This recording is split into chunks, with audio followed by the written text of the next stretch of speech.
जो चीज मैं कर रहा हूँ ना वो कोई एक रात का हलवा नहीं है। हो मेरे लो बाय मनीष यूट्यूब चैनल में आपका बहुत देर से बहुत आऊंगा, स्वागत है। आज हम क्लास लेकिन में चर्चे करा के जाऊंगा।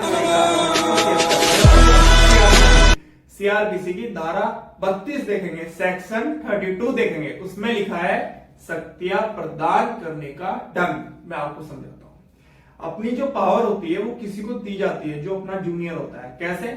हाई कोर्ट मतलब उच्च न्यायालय या राज्य सरकार, स्टेट गवर्नमेंट अपने से नीचे वालों को शक्तियां प्रदान कर सकती है अपनी। कैसे?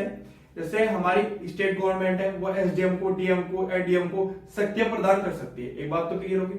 फिर इधर हाई कोर्ट सेशन न्यायाधीश को, अपर सेशन न्यायाधीश को या सहायक सेशन न्यायाधीश को अपनी शक्तियां दे सकता है। एक बात क्लियर होगी। अब मैं आपको समझाता हूं उदाहरण के तौर पर, ध्यान से समझना। एक स्कूल है, उसमें बहुत सारे बच्चे हैं। एक टीचर अनुपस्थिति, बीमारी या अन्य कारण से कल वो नहीं आने का, वो छुट्टी पर रहेगा। टीचर ने एक बच्चे को विशेषतः नाम से एक बच्चे को कहा कि आप सभी बच्चों की हाजिरी लोगे, अटेंडेंस लोगे। तो टीचर ने विशेष नाम से उसे बोला, विशेष नाम से, जैसे राहुल हो सकता है, रवि हो सकता है, अशोक हो सकता है, विपिन हो सकता है। विशेष नाम से बोल दिया एक बच्चे को कि आप सभी बच्चों की हाजिरी लेकर मुझे बताओगे जब मैं कल आऊंगा। कल मैं छुट्टी पर रहूंगा, परसों आऊंगा तो आप मुझे बताओगे। एक बात क्लियर होगी। दूसरी बात, साधारण तौर पे उन सभी बच्चों में से कोई भी बच्चा, सभी स्कूल में जो बच्चे हैं क्लास में, हाजिरी ले सकता है। साधारण तौर पे मतलब कोई भी बच्चा पूरी क्लास में से किसी भी बच्चे की हाजिरी ले सकता है। मतलब किसी बच्चे, मतलब जितने बच्चे, मान लो 50 बच्चे क्लास में है तो उनमें से एक बच्चा सभी बच्चों की हाजिरी लेगा, अटेंडेंस लेगा। यहाँ तक क्लियर होगी बात।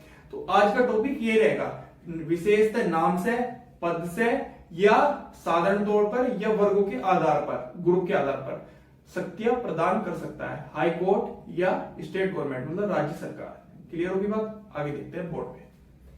यहां पर लिखा है सेक्शन 32 सीआरपीसी का। इसमें लिखा है शक्तियां का मतलब होता है पावर, प्रदान करने का ढंग। प्रदान का मतलब होता है देने का ढंग। ढंग क्या होगा? जो उसका ढंग होगा, मतलब किस तरीके से दी जाएगी। आप समझते हैं इसको अच्छे से, बहुत ज्यादा इंपॉर्टेंट है प्री के लिए, आप समझना ध्यान से। इसमें लिखा है पहला क्लोज, दो क्लोज इसके अंतर्गत है। पहले को देखते हैं। इसमें लिखा है इस संहिता के अधीन, इस संहिता के अधीन मतलब सीआरपीसी के अधीन, जो हम पढ़ रहे हैं दंड प्रक्रिया संहिता 1973, उसके अधीन शक्तियां का मतलब होता है पावर, प्रदान करने में यथा स्थित, मतलब जो परिस्थितियां होंगी, उच्च न्यायालय, हाई कोर्ट, ये हो गया हाई कोर्ट, या राज्य सरकार मतलब स्टेट गवर्नमेंट, व्यक्तियों को, जहां पर व्यक्ति लिखा है वहां एक व्यक्ति हो गया, जहां पर व्यक्तियों को मतलब बहुत से व्यक्तियों को, बहुत सारे व्यक्तियों को विशेषतः, स्पेशल तरीके से, नाम से, विशेषतः नाम से या उनके पद के आधार पर, जो उनके पद होंगे, या तो विशेषतः नाम से या उनके पद के आधार पर जो उनके पद होंगे, अथवा पद अधिकारियों के वर्गों को, जो ग्रुप होगा उनका काडर, साधारण मतलब सिंपल, उनके पदीय अभिधानों से आदेश, ऑर्डर द्वारा सशक्त कर सकती है। कौन करेगी? स्टेट गवर्नमेंट और उच्च न्यायालय मतलब हाई कोर्ट। हाई कोर्ट या राज्य सरकार मतलब उच्च न्यायालय या राज्य सरकार नाम से, विशेषतः नाम से या पद के आधार पर, पद अधिकारियों के वर्गों के आधार पर साधारणतः आदेश द्वारा सशक्त कर सकती है। अपनी शक्तियां हाई कोर्ट या राज्य सरकार, स्टेट गवर्नमेंट अपने नीचे जो है विशेषतः नाम से, पद से या साधारण या वर्गों के आधार पर अपनी शक्तियां दे सकती है, अपनी जो पावर है उन्हें दे सकती है। एक बात क्लियर होगी। अब नीचे समझते हैं टू क्लोज। ऐसा प्रत्येक आदेश, ऑर्डर किसने जारी करा? हाई कोर्ट ने मतलब उच्च न्यायालय ने या राज्य सरकार ने।